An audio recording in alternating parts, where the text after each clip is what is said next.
তো hello guys, আসসালামু আলাইকুম। আশা করি আপনারা সবাই ভালো আছেন, আমিও আলহামদুলিল্লাহ ভালো আছি। তো আজকে চলে আসলাম বইমেলায়। বইমেলা কয়টা বাজে শুরু হয়, কয়টা বাজে শেষ হয়, আর কয়দিন আছে, সম্পূর্ণ ভিডিওটা দেখলে সব বুঝতে পারবেন।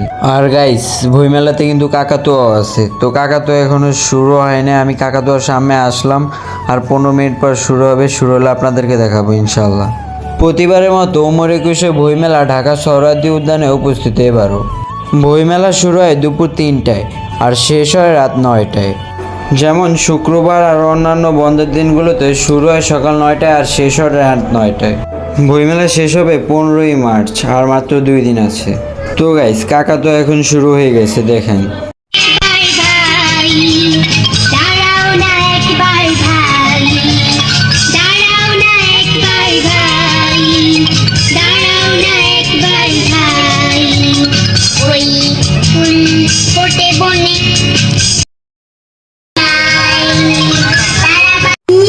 চারা গাছ লাগানো হচ্ছে, ঠিক আছে, আমিও গাছ লাগাবো। তো গাইস, আজকের ভিডিওটা এই পর্যন্ত। ভিডিওটা কেমন লাগলো কমেন্টে বলবেন। আল্লাহ হাফেজ।